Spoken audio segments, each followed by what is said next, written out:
자, 광야를 수업을 하는데, 자, 다시 한번 얘기할게요. 1회는 광야, 우리 민족이 사는 삶의 터전, 살아왔던 역사적인 삶의 터전인데, 이 광야는 어떤 곳이냐를 소개하는 거야, 과거는. 광야는 시간적으로 어떠한 생명도, 인간의 흔적도 들렸으랴? 들리지 않았던 시대, 태초, 오랜 시대부터 있었고, 생겨났고, 그 광화가 형성될 때 산맥들도 감히 침범하지 못하였던 연모 사랑이야. 휘달리는 거 달리는 거야. 산맥들이 의인법 연마한다. 휘달린다. 화류법 역동적인 모습이 보이죠. 역동성.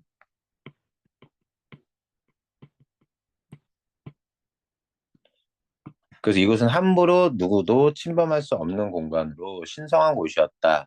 이곳에서 드디어 오랜 세월이 지나 광음은 세월 시간, 계절은 관념적이고 추상적인 시간을 피고 지는 꽃처럼 구체적 사물처럼 표현해서 그런 시간이 흘러서 드디어 여기서 역사가 시작했다. 누구 역사? 우리 민족의 역사.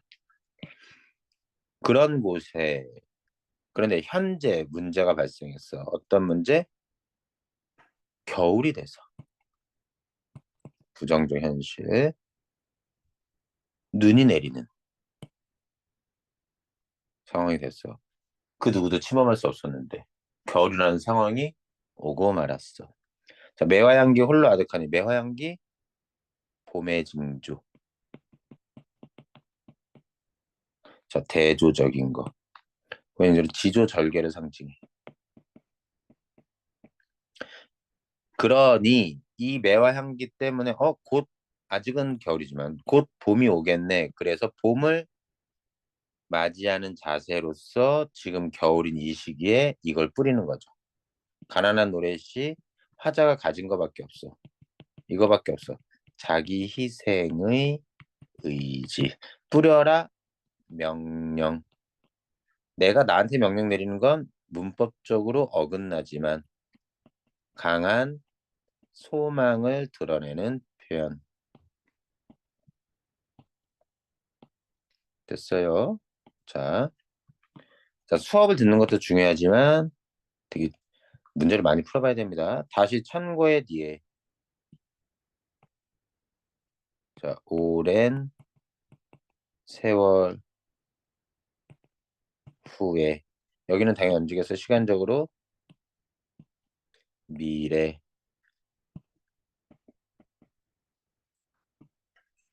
백마 타고 오는 초인이 있어. 이때 백마 타고 오는 초인은 그 언젠간 봄이 올 거고 그 초인이 있다. 후손, 우리 민족의 지도자 등. 이 광야에서 목놓아 부르게 하려 뭐를 노래에 씨를 뿌렸으니 잘하면 노래가 자라요. 그 노래를 목놓아 부르게 하리라. 여기도 의지, 소망. 그래서 내가 부르려고 뿌리는 게 아니야. 나는 죽고 없어도 내가 뿌린 씨가 노래로서 피어나게 되고 그 피어난 노래를 초인이 누리는 거죠. 이때 뒤에 중요한 거죠. 여기는 확신이야. 반드시 올 거라는 확신. 자, 4연과 5연을 다음 조건에 따라 패러디해 보았다. 패러디한 시를 이해한 내용. 굳이 패러디한 걸 얘기해야 돼? 자, 지금 비바람 불고 대나무 홀로 푸르니 주춧돌 하나 놓는데 그 주춧돌에 나중에 집 지으라는 거지. 백마 타고 오는 소인 다 똑같은데. 아름다운 집, 이게 바로 이 주춧돌, 요게 노래의 시, 요게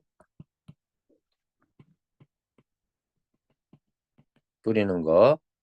여기 아름다운 집이 바로 노래. 원래 작품에는 표현되어 있지 않지만 대나무는 매화, 향기, 비바람은 눈 내리는 거. 자, 실험과 고난. 일제강점기를 상징합니다. 눈은. 대나무는 억압전선에서 저지르는 기계와 의지를 표현한 매화향기 같아요. 아름다운 집은 우리 민족의 삶에 터지는 광야에서 현실에 만족하며 살아가는 화자의 의지. 자, 아름다운 집은 화자가 살고자 하는 짓는 게 아닙니다. 노래를 화자가 부르는 것도 아니고요.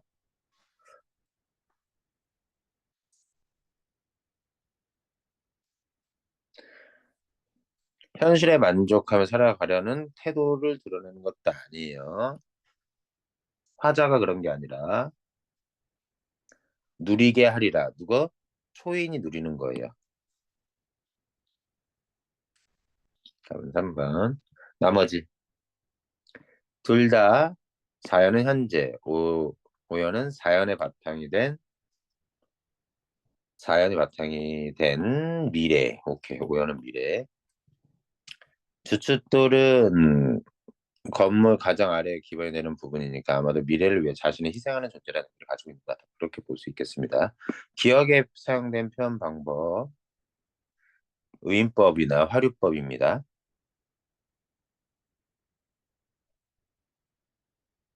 나타나지 않은 거예요. 타고 남은 재가 다시 기름이 됩니다. 일단 역설이고요. 재가 다시 기름이 되는 이런 기술이 있으면 참 좋겠습니다. 나의 가슴은 누구의 밤을 지키는 약한 등불입니까? 나의 가슴은 등불이다. 나를, 나를 사람이라고 본다면요. 사람을 사물로 표현했죠. 이건 은유법이죠.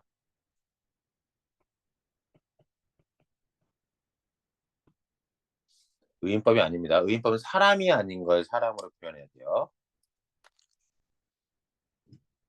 사람이 아닌 걸 사람으로. 어둠은 새를 낳고 돌을 낳고 꽃을 낳는다. 굴복한다 스스로. 어둠 이렇게 낳는 화류적입니다. 왜요? 이렇게 낳는 건 사람만 자식을 낳는 게 아니잖아요. 의인법이 아니라 화류법. 다른 나액들의 고요히 앉아 있다.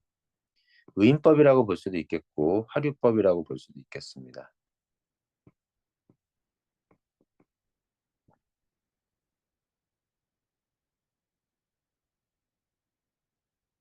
그다음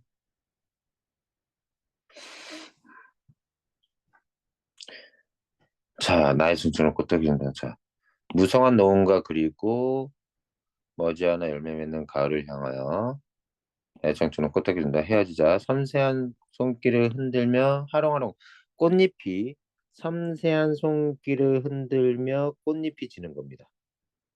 섬세한 손길 의인법이죠.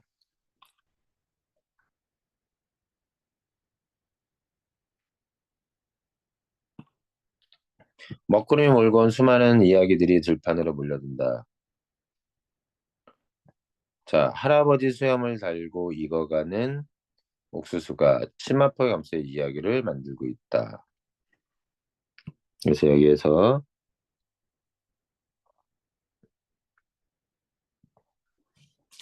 자, 이야기들이 들판으로 몰려든다. 살아 움직이는 것처럼 표현하고 있죠. 화류.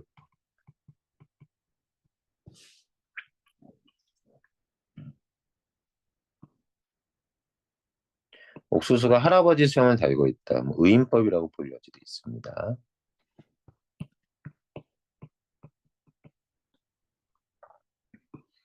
자, 가보죠.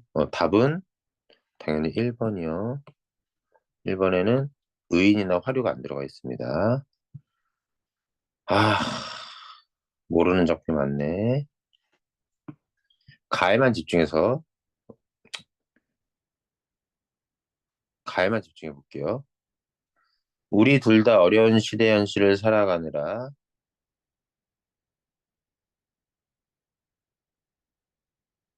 이게 무슨 작품이었지? 이익수의 광야 살아가느라 이런저런 힘든 일을 왔네요. 당신을 보니 동병상련의 정을 느끼게 됩니다. 라작품 안 봤으니까 일단 가만 봅시다. 지난 민족의 역사를 통해 우리가 지금 왜 고통받고 있는지를 돌아보고 있습니다. 반성을 통해 극복 의지를 다질 수 있는 거니까요. 자, 가의 화자는 반성은 하고 있진 않습니다. 그죠? 광야에서 이 광야가 어떤 곳인지 과거에 광야의 모습을 떠올리고 현재 이런 상황인데 그에 대한 대응 태도를 보여주는 작품이죠. 극복 의지는 있지만 여기까지 기억도 여기까지 맞지만 동병상련인지 모르겠습니다. 라를 안 읽어서 또 마지막 가. 언젠가는 분명히 거리가 봄이 올 거라고 확신해요. 두 팔 거둘러 이 땅에 노래시를 부는 그날을 기다려봐요. 자, 이것도 말할 법합니다. 그래서 얘 분명히 들어갈 것 같고요. 디귿은 안 들어갑니다. 자, 디귿 지우고 미음 들어가야 돼요. 엄마야, 답 2번이네요. 가에만 집중해 봅시다. 가에는 역사의식이 있습니다. 현실 초월을 지향하고 있다. 가나다? 라도 있지만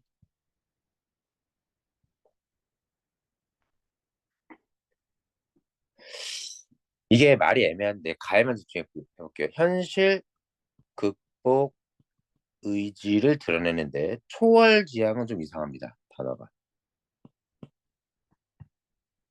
극복 의지를 초극 의지라고 얘기할 수도 있어요. 초극은 뭐냐면 초월, 극은 극복. 이때 현실 초월을 그런 현실을 극복한다는 의미로 쓰였으면 가에는 적절합니다. 가와 관련돼서는 일단 적절할 수 있어요. 근데 초월이라는 단어 별로 안 써요. 이렇게 써줘야 돼. 가에는 남성적 어조, 의지 강조. 오케이. 가에 해당됩니다. 이렇게 가에는 해당된다. 뒷부분이.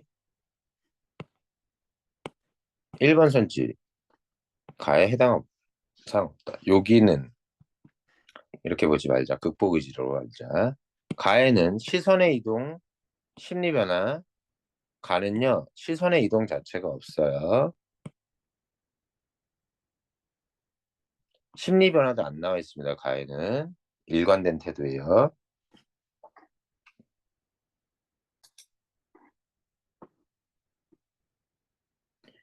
다음 4번 없으니까 됐고 가에는 감각적 이미지를 사용해요. 이때 감각은 시각, 청각, 촉각, 후각, 미각 이런 거죠. 가는 어때요? 주로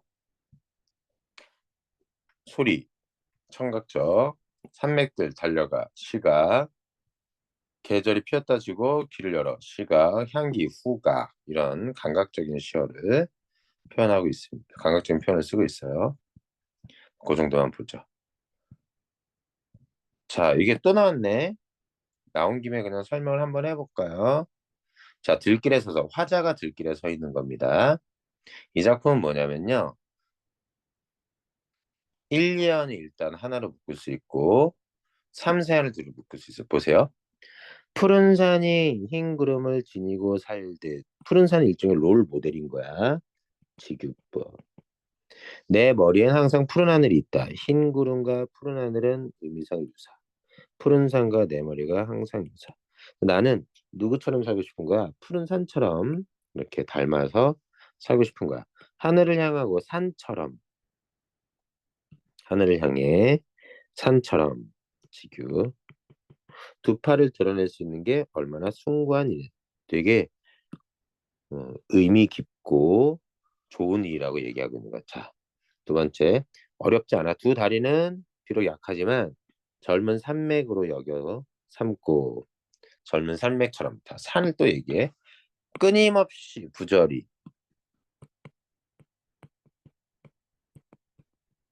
움직인다는 둥근 지구를 밟고 있으니 푸른 산처럼 이거 봐 또 산이잖아. 든든하게 지구를 디디고 사는 게 얼마나 기뻐. 두 다리로 땅을 디디고 사는 거 좋대. 자, 뼈에 저리도록 생활은 슬퍼도 좋다. 역설이죠. 슬픈데 왜 좋아? 이렇게 얘기한다는 건 이 사람의 생활은 지금 부정적인 현실에 처해 있다는 얘기입니다.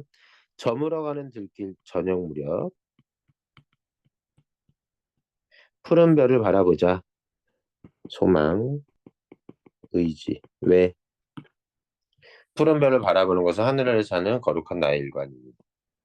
자, 저물어가는 들길이니까 그냥 들길이 아니라 점점 밤이 되겠죠. 캄캄한 밤이 되고 더 힘들어지는 상황이 돼도 좋아. 왜? 별을 바라볼 수 있으니까. 이 작품은 화자인 나가 이게 안 나올 수 있어 당연히. 나가 하늘을 향해 두 팔을 뻗는 것, 땅을 향해 두 다리를 디디는 것, 그리고 저 멀리 하늘에 캄캄한 밤하늘에 푸른 별을 바라보는 것. 이때 뭘로 바라봐요? 두 눈으로 바라보죠. 나 팔, 다리, 눈 다 멀쩡해. 그것만으로도 나 괜찮아, 살 수 있어. 라는 부정적인 현실에 대한 그것을 극복하면서 살고자 하는 의지를 보여주는 작품이다. 가와 유사한 태도를 보이는 작품이 아닌 거. 동글뱅이가 자, 자기 희생적 태도입니다. 자기 희생이에요. 가진 거 다 헌신하는 겁니다. 변은 떠나가면서 바치는 이 넓디 넓은 사랑. 쓰러지고 쓰러지고 다시 일어서서 드리는 이 피 묻은 그리움 넉넉한 힘. 뭐예요? 변은 떠나가면서 추수되어서 배 잘려가면서 우리에게 밥을 주고 가죠. 이게 바로 벼가 우리에게 주는 희생적 사랑인 겁니다. 벼가 자기를 희생하는 겁니다. 자, 사랑만이 겨울을 이기고 봄을 기다릴 줄 안다. 사랑만이 불모의 땅을 갈아엎고 농사를 짓게 땅을 경작하듯이 자기 뼈를 깍 갈아내서 재로 뿌릴 줄 안다. 비료처럼 땅을 비옥하게 만들어서. 그래서 사랑이 자기 뼈를 갈아 그것을 재로 그 불모의 땅에 뿌려서 땅을 기름지게 만든다. 이것도 희생적인 거죠.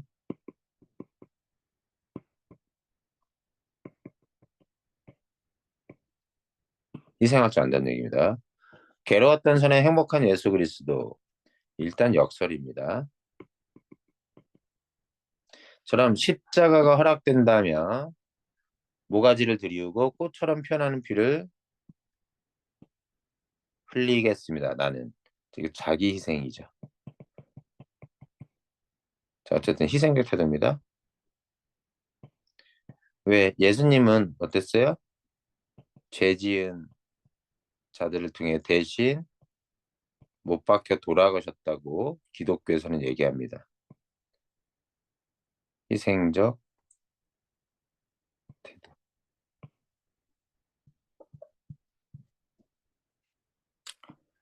바리밥, 따뜻한 밥은 남을 주시고 자식을 잡수는 건 찬 것.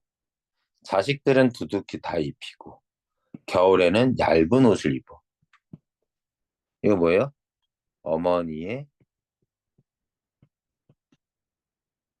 희생적 사랑이죠. 희생적 사랑이 나옵니다. 자식을 위한 답은 5번. 다 희생이 나오는데 5번만. 파초라고 하는 풀을 너라고 표현하면서 조국을 떠난 원래 저 남국 그 열대지방이 원래 파초라는 식물의 원산지래요.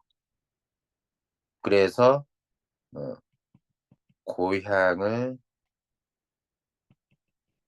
상실한 존재로 조국을 그리워하고 남국을 그리워하는 남쪽 나라를 존재로서 그려지죠. 의인화.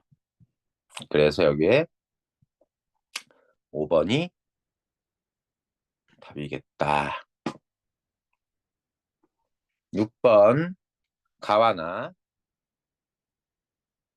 가는 겨울이 계절적 배경입니다. 나는 어때요? 푸른 산이 푸르려면 겨울은 아니겠죠. 계절적 배경 동일하지 않습니다. 자, 가와 나 모두 현실보다 미래에 대한 기대감을, 자, 미래에 대한 기대감 가지고 있다. 가에는 미래에 대한 기대감 가지고 있습니다. 그죠? 그리고 현실은 어때요? 부정적이에요. 둘 다. 지금은 부정적이지만 언젠간 봄이 올 거라는 기대. 여기도 어때요? 점점 밤에서 캄캄해지지만 버틸 수 있어. 별을 바라보면서 희망이 있으니까.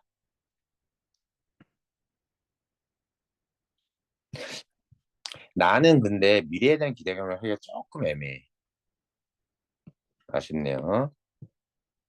자, 요거는 애매하겠습니다. 나는 가는 의지적 자세 연습은 비극적 상황만이 자 아니에요. 나름대로 숭고하다, 기쁘다, 거룩하다라고 하면서 어떤 의지를 드러내는 모습이 보입니다. 현실에 굴하지 않으려는. 가와 나는 청각적 이미지가 주제를 형성하는 주로 시각. 그리고 가에서는 매화 향기, 후각도 있죠. 그죠? 화자는 현실의 문제 상황에 동참을 권유하지 않습니다. 현실 회피도 아니에요. 이런 것들 보면 굳이 답을 하자면 2번. 별로 좋지는 않다. 얘는 맞지만 얘는 아니야. 가에는 청각적 이미지 없어. 나에도 청각적 이미지가 없어.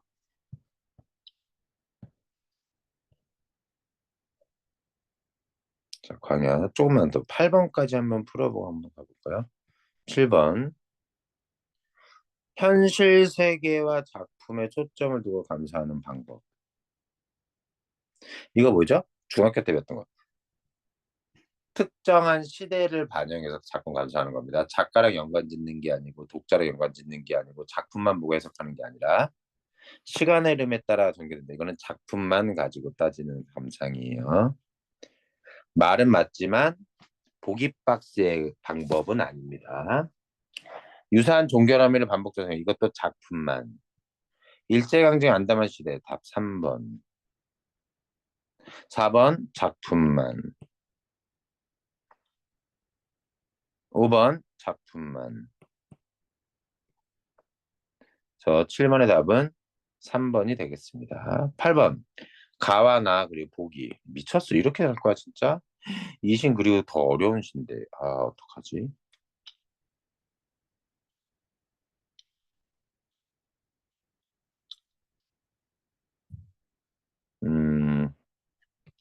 1번이에요. 왜냐면 봐. 어렵지만 나의 지식이 독한 회의를 구하지 못하 어려워. 독하는 지독한 회의, 문제, 의심 구하지 못하고 삶의 애증, 사랑과 미움을 짐지지 감당하지. 자, 시에서 못하다는요. 그러면 여기는 긍정적인 겁니다. 공부하지 않는다는요. 그냥 사실을 진술할 수 있어요. 공부하지 못했다는요. 해야 하는데 하지 못한 겁니다. 그래서 여기서 못하다로 걸리는 것들은요. 긍정인 거예요. 화자는 알고 있는 자기가 알고 있는 지식이 독한 회의를 구하길 원하고요. 또 삶의 애증을 다 감당하고 싶어 하는데 그러지 못하는 부정적인 상황일 때 바로 뭡니까? 이러한 상황일 때 내가 뭐예요? 병든 나무처럼 부대낄 때, 제대로 살지 못하고 죽을 것 같을 때, 이 문제 상황에서 이 문제를 해결하기 위해서 그러면 어떻게? 지독한 회의를 구하고 삶의 질 감당하기 위해서 어디로 갑니까? 저 머나먼 아라비아 사막으로 나는 가자. 청유. 이것도 문법적으로 어울리지 않습니다. 나를 주어로 청유어 쓰지 않아요. 소망, 의지. 그래서 이곳은 어떤 곳입니까? 혹독한 환경, 살기 힘든 환경으로서 견디기 힘든, 살아남기 힘든 곳인데 거기는 일종의 나 자신을 만나서 나 자신을 일종의 뭐라 그럴까? 음, 어, 수련하고 실력을 키울 수 있는 장소인 거지. 모든 게 죽었어. 뜨거워서. 모든 것이 죽었어진. 영원한 허망함, 고요함 속에 태양만이 뜨겁게 떠있지는 그곳에 신만이 오직 살아서 존재하는 곳.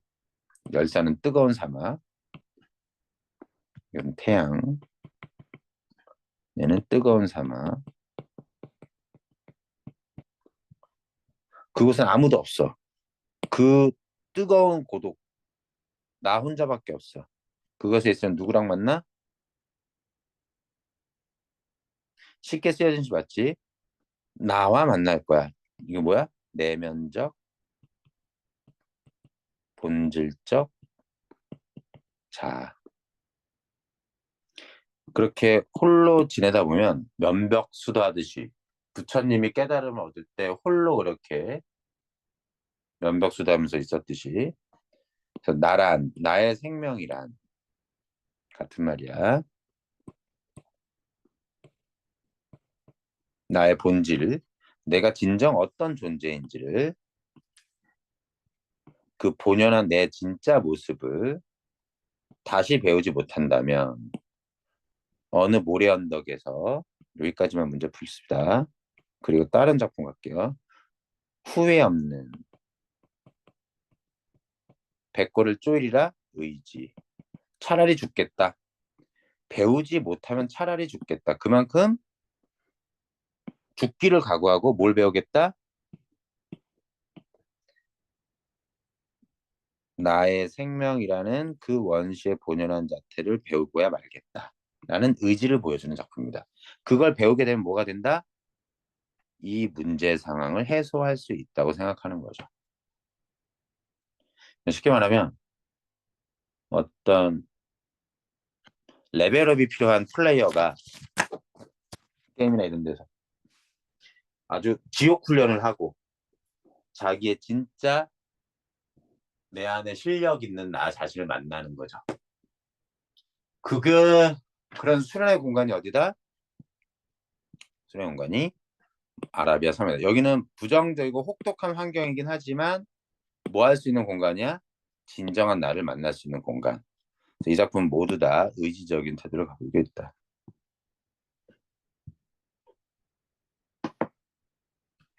여기까지 8번 문제까지 해볼까요? 또 똑같은 시나리오랑 같이 나왔죠?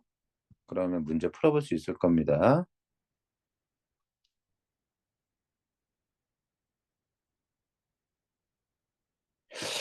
요 나작품 요걸 해줄까 말까 싶은데 일단 가에만 집중해서 여기도 한번 풀어보시고요. 나중에 시간이 되면 다시 또 문제풀이로 들어가 보죠. 왜 들길에서 같이 나와 계속. 아마 요 교과서 다른 출판사의 교과서에서는 이걸 같이 배웠었던 것도 같아. 자, 이번에는 무슨 작품을 할 거냐?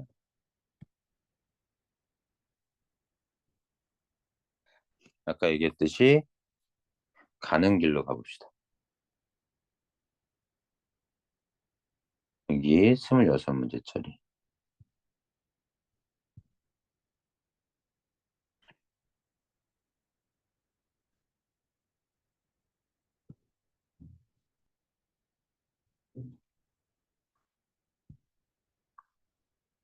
벌써 40분이야? 자, 가는 길로 한번 가보죠.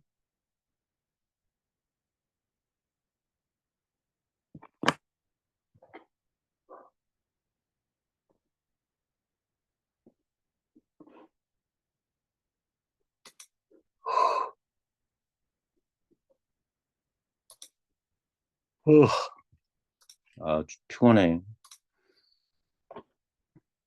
몇 시부터 한 거네, 오늘 보충을. 자, 이 작품 다시 한번 얘기하죠. 뭐예요? 선정.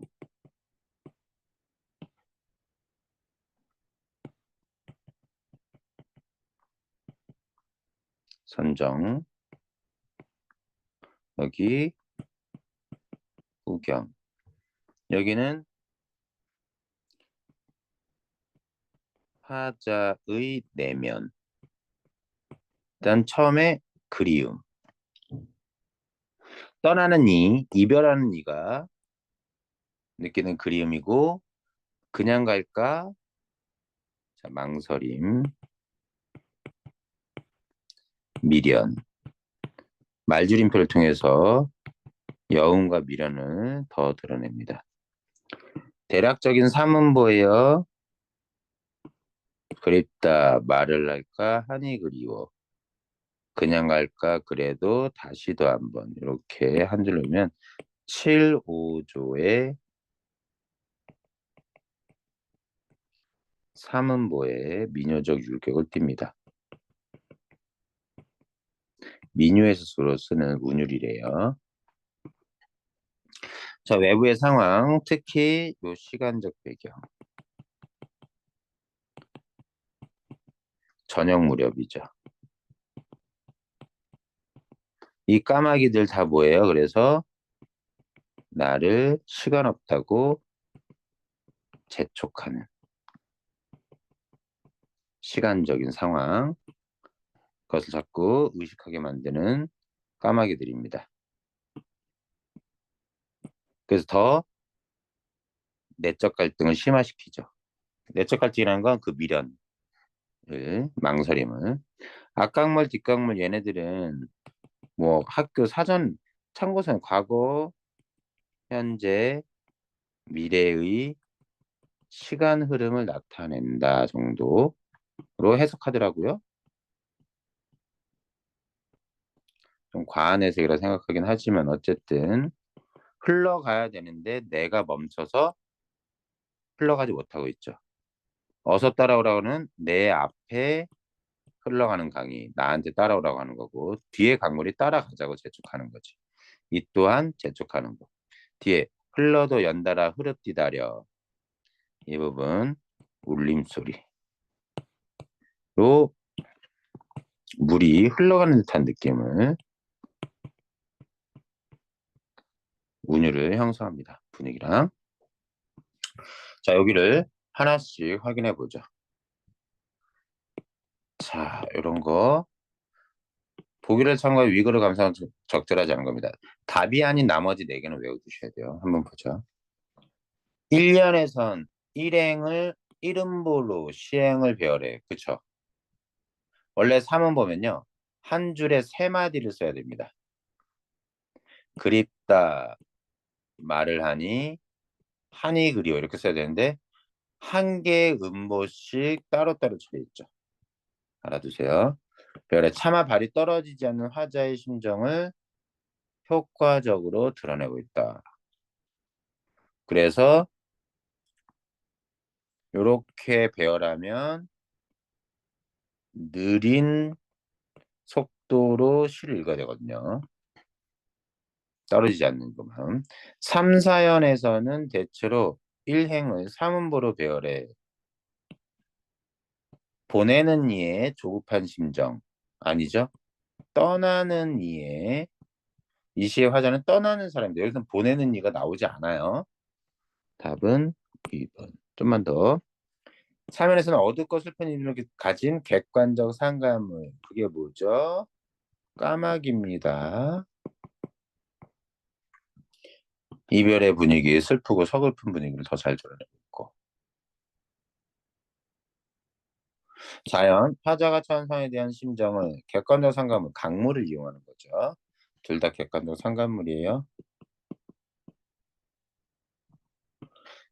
사문과 치료자는 미녀조 율격을 통해 이별의 정한, 떠나는 사람의 슬픔을, 이별을 겪는 사람의 슬픔을 전통적인 정서 맞습니다. 시를 문제를 풀면서 외워주는 것들이 필요해요. 자, 보기의 화자 이거 해석이 안 되겠죠. 서경발고 배우진 않았겠지만 어차피 한 번 한 적이 있는데 가볼게요. 그냥 앞에 건 해석 안 해도 돼요. 아질까는 일종의 감탄사 같은 겁니다.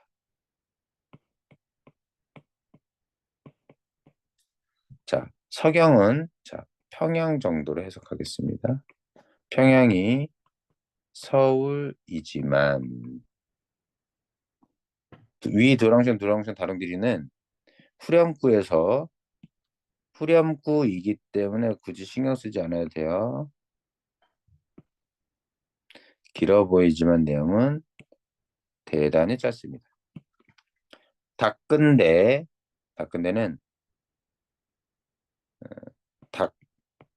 닦은데 닦은 곳. 자, 살기 좋은 곳인 소성경도 평양입니다. 즉 여기에서 서경과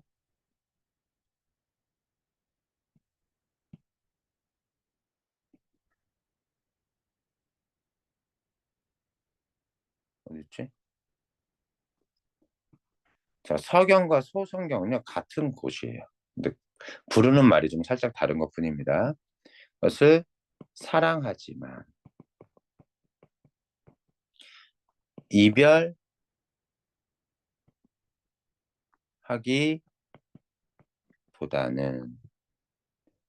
길쌈하던 배, 여자가 해야 될 일들이었죠. 옛날에 집안일 중에서 옷을 만들고 실감을 만들고 실을 만들고 그것으로 옷을 만들고 하는 그 모든 것들을 길쌈배라고 합니다. 여성 화자라는 걸 알 수 있어요. 이 시예요. 나는 를 버리고서라도 당신과 이별하기보다는 내가 하던 일을 버리고서라도 괴실한데 사랑해 주신다면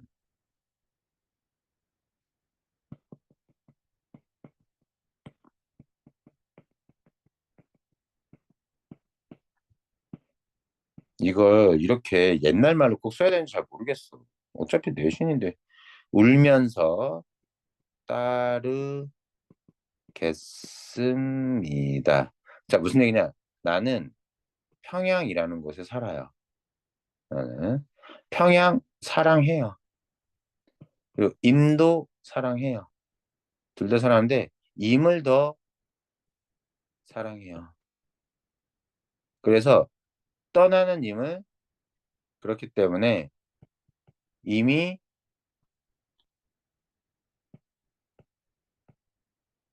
이 평양이 내가 있는 이 평양에서 내가 있는 곳에서 임이 만약에 떠나려고 한다면 나는 이곳을 평양을 버리고 임을 적극적으로 따르겠다는 얘기입니다. 이 시에서 나는 망설임의 태도가 없어요. 무조건 임을 따릅니다. 자, 보죠.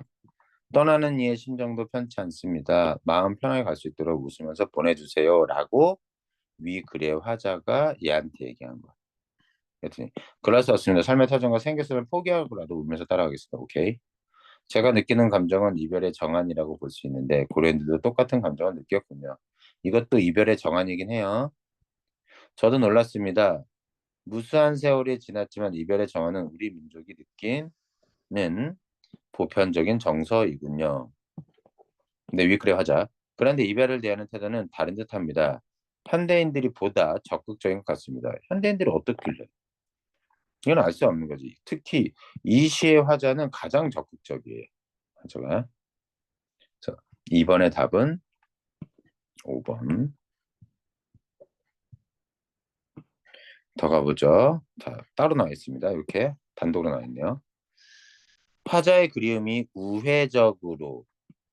자, 망설이는 심정과 이런 건 나오지만 우회적의 반대말은 직접적으로, 직설적으로 그립다라고 팍 나왔잖아. 그림이 무슨 우회적이야? 아니죠. 우회적은 간접적이라는 뜻이에요. 까마귀는 더 재촉하고 있죠. 달래주지 못합니다. 후회 없이 떠나지는 화자의 마음이 아니에요. 강물 또한 재촉하는 상황이에요. 외부 상황이 먼저 나타나지 않았습니다. 답은 5번.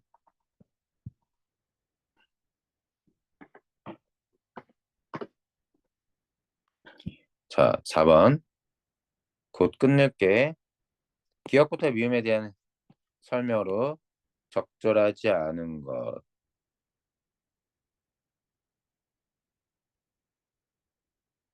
자, 행간걸침으로 시간적 거리감을 준다. 이건 일단 물음표. 일단 보고 읽어보고 확인해 봅시다. 화자의 대상에 대한 화자의 미련과 애원. 화자의 내면적 갈등이 직접적으로 나타나 있다. 이건 선정 부분이어야 되겠지. 화자 대상에 대한 정서를 간접적으로 드러낸다. 상황에 대한 화자의 애상적은 슬픈. 하나씩 따져봅시다. 기억.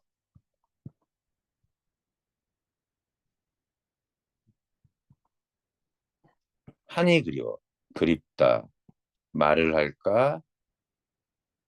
한이 그리워. 한이는 원래 여기 뒤에 들어가야 되는데 여기 들어온 것 같죠? 행간걸침이라고 돼 있으니까.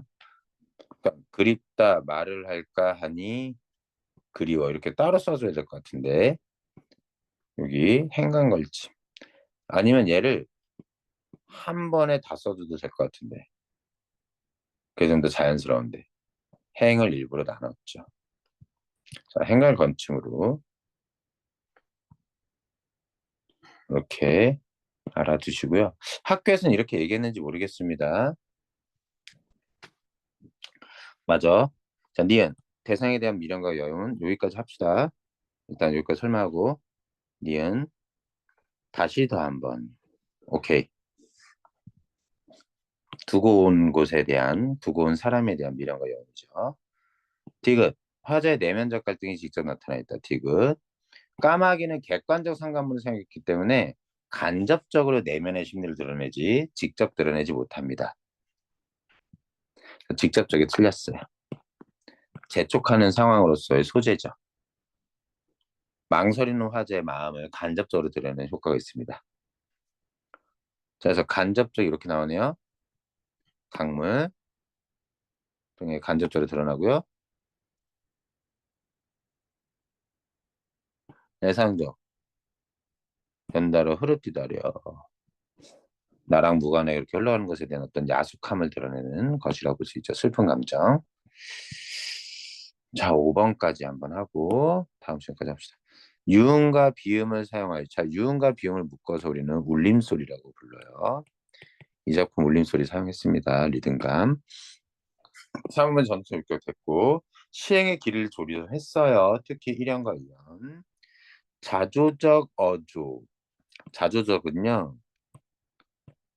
스스로를 비난하는 말투. 이 작품은 자기를 비난하는 혹은 자기를 반성하는 그런 작품이 아닙니다.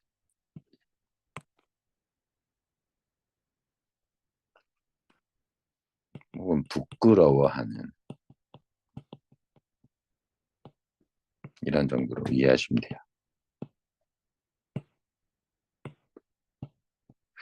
서열아 여기까지 할게. 다음 시간에 또 보충 잡으면 다음에 또 보충 또 문제풀이 또 이어서 갑시다. 진도 나오는 거 그때그때 가르쳐주고.